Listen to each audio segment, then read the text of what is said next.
Uh, Hello friend, today we'll discuss about thread and multi-thread in Java. So a thread is similar to a program that has a single flow of control. So a program that contains multiple flow of control is known as multi-thread programming. So multi-thread is a conceptual programming paradigm where a program is divided into two or more subprograms which can be implemented at the same time in parallel. So the ability of the language to support multi-thread is referred to as concurrency. So thread in Java are subprograms of a main application program and share some memory space that are known as lightweight thread. So it does not block user because thread are independent and user can perform multiple operations same at a time. So user can perform many operations of a time, so it is same time. So you can say that in same time you can perform many tasks by threading. And thread is not a thread is similar to a program that has a single flow of control. So and multi-thread is a conceptual programming that is divided into two or more subprogram.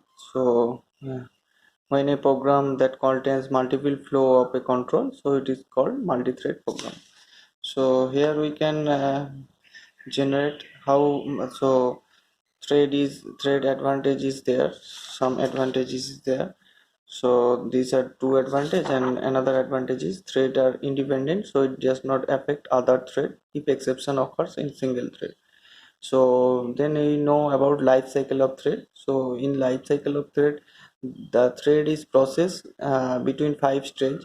There are newborn stage, runnable stage, blocked and waiting state, running state, and dead state. So at first we discuss about newborn state, means thread when a thread is created. So we create a thread object, the thread is born and said to be a newborn state. So we can schedule it for runs using start method or kill it is using stop method. So so running a thread, you can start with the thread process with start method and stop the or kill the process with stop method.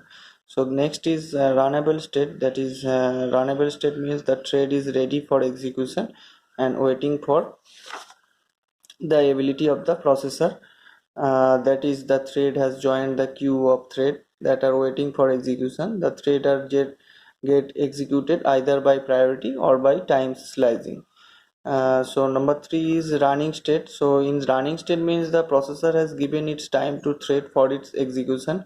It's maybe suspense or resume, or it's maybe in sleep method. By sleep method you can sleep the thread and running another thread, or we can wait a runnable thread and then modify it, and then it's running the then we can run the thread. So next is blocked or waiting state. So a thread is said to be blocked when it is prevented from entering into runnable state. So the that happens when the thread is suspended, sleeping, or waiting in order to satisfy certain condition. So now the next state is dead state. The running thread ends its life when it is complete the execution mm, by run method. So how to create a thread? A thread can be created in two ways. Number one is by creating thread class. So define a class that extend thread. So if any class, you can say class A and is extend by thread, any thread name thread 1 or thread 2 thread class, and override its run method with the required code by the thread. By converting, so run method is mainly to running the thread process. So run method is a very important method that we can by run method we can implement many program after that. So define a by converting a class to thread, so define a class that implements runnable interface. So the runnable interface has only one method, that is run method, that is to be defined in the method which code to be executed by thread. So next we can discuss example. So here we can say so that write a program to for extending thread in Java. So here we can take a class that is class A and is extend thread.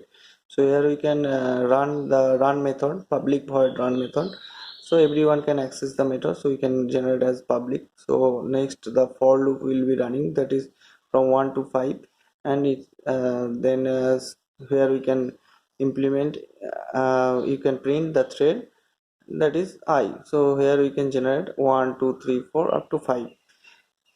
So next class B will be generated, that is also extend from thread and public void run.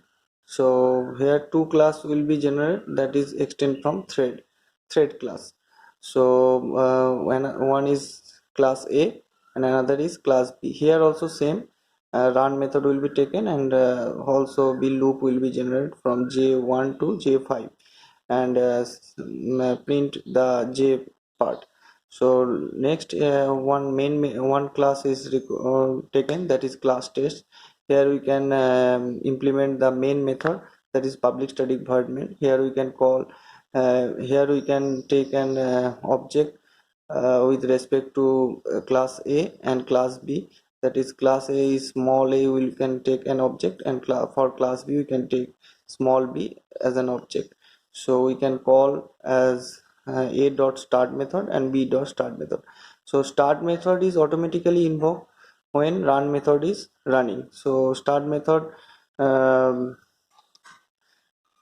you can't you does not call for uh, start method. It's automatically invoked when run method is running. So this type is the thread is print. So at first thread 1, then thread 2, then thread 3, then thread 4 5, as like as the print will go. So next we can implement the sleep method for blocking of thread. So one thread if is running state, you can sleep them by sleep method. We can pause them by sleep method. So here we can take an class test, that is extend from thread class. So here we can implement also run method, and here we can take a loop that is from 1 to 5, and then in try block here thread is sleeping, so we can take in try block and catch block interrupted exception E. So in catch block we can take an exception, that is interrupted exception E. So next we can print the statement. So as like as so here we can see the output will be shown as, and here also the because of run method, start method is automatically invoked. So this is a thread programming, and thread part will be covered. Thank you.